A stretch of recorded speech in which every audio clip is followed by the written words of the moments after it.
Ubisoft showed the Medusa boss fight from Odyssey at Gamescom, and I defeated her, and that obviously rewarded me with some nice loot. So I wanted to take a look at that in this video and also show you a ton of other awesome legendary items I could use in this max level demo.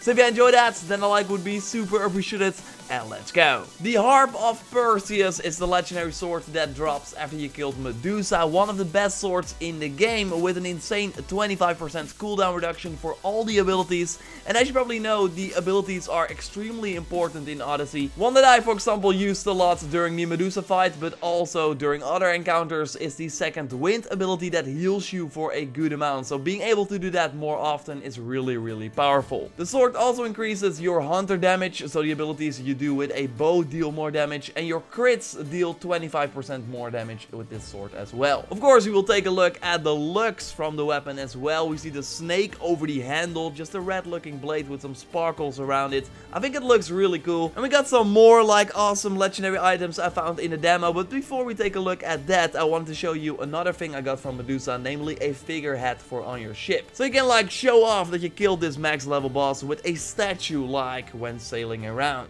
There will be more of these bosses on the max level, Ubisoft already confirmed, so I'm curious to see if there will also be like a figurehead for the Minotaur as well, since that boss was already teased, so I would imagine that that is a max level boss as well. I also received a first Sith artifact after I killed Medusa. For in my inventory it was a quest item, so it was noted that the temple where you fight Medusa is indeed a first Sith site, and maybe all the max level bosses like are part of a big quest line where you find new artifacts as well. Going back to some gameplay of the sword from Medusa, because it worked great against some civilians, obviously. I killed these guys to get the bounty meter up, so mercenaries that are nearby would come to me, because I know some of them will have nice legendary gear. I love, by the way, that some civilians try to fight back and pick up weapons like a broom to hit you with, but of course it doesn't do that much damage, but it's cool that they at least try. So my goal in the Gamescom demo was to lure Perseus the Translucent, because this max level mercenary has the Perseus helmet for me that looks like a crown, so would fit really well on Kassandra. And I, by the way, went in depth on this new mercenary system in another video that's already up on the channel that you can watch by clicking on the screen, because there's way more to it than just this menu. But I did not show you this mercenary yet, and what is interesting is that she has a different name in my other Gamescom demo. So I played the game multiple times, and one time she was called Perseus, and when I encountered her in the other demo, her name was Agavia, and I hope I pronounced that right. But that is interesting, right, that the same mercenary with the same looks has a different name, and that probably has to do with the sort of random system they have in place to generate these endless mercenaries that will go and hunt you, because as I noted in previous videos as well, is that when you kill a mercenary, then a new one will come, so that way you will always have mercenaries in the world to fight. Anyway, she, so Perseus or Agavia, was pretty tough because of the poison arrows she used, and the big shield she used also did not help. But the other time I encountered her, I used my recruited mercenary to help me out, so she took all the damage and I could just stand there and shoot from afar. So yes, that call to arms ability is really strong. I want to go more in depth on that in another video, because I got more abilities that I want to show you there as well.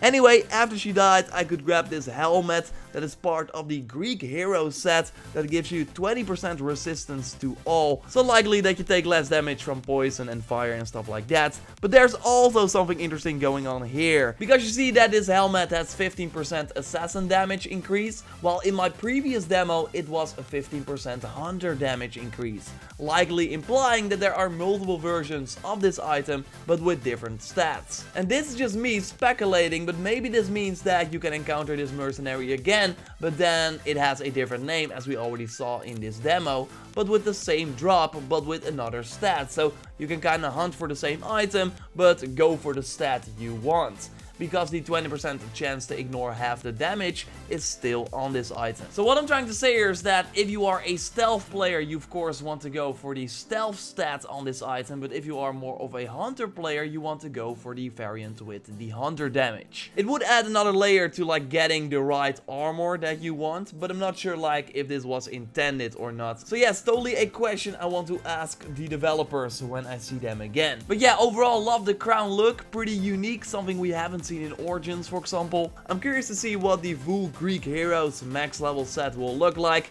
Maybe it's similar to what this mercenary is wearing. I can totally see that being the case. Another legendary weapon I wanted to show you was from a drop from a mercenary, Akias, the legend. Again, hope I pronounced that right. So I got this weapon as a drop, but we actually already started with this weapon, so you already had some nice weapons to toy around with in this demo. This mace was really strong, increasing the damage for all your warrior abilities, 15% increase for the heavy blunt weapons, and an extra increase for the charged heavy attack ability. So obviously, like, if you hold the heavy attack button, you get the charged heavy attack, and then in this case you drop the heavy mace onto your target. Then we also got the engraved perk that is like highlighted here. You can also take that perk and then put it on another weapon if you want.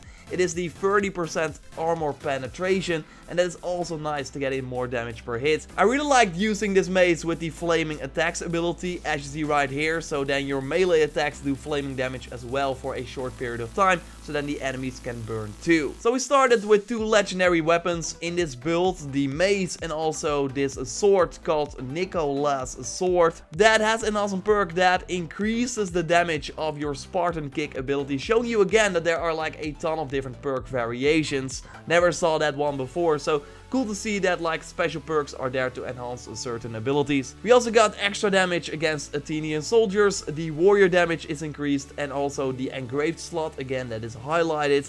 That gives you a little bit extra crit damage. So yes, an average sword, I would say, with very specific perks. I mean, if you don't use the Spartan kick ability, then this sword is like immediately like useless. I think we can both agree that the Medusa weapon with the cooldown reduction is way better. The bow I was using in the demo was also average, increasing the warrior damage, mostly focusing on crits, and also we got some increase to the overall damage. So it's nice, like it did get the job done, but there will totally be better ones to collect when the full game ships. And like looking more closely to the armor and the weapons, it reminds me again that this gear system looks to be way deeper than we saw in Origins, with more things to get, and not just maybe a few weapons at the end that are the best, but hopefully also with like more loadouts that you really have to change depending on the situation and your playstyle. The grind for gear will start, of course, on October 5th or the 2nd, October 2nd, if you got a special edition. Totally subscribe for everything Assassin's Creed Odyssey if you haven't already. I got way more videos coming your way from my Gamescom play session, and of course beyond the release as well. Like this video to support the channel, check out my in-depth look at the mercenary system if you haven't already, and I will speak to you next time. Goodbye!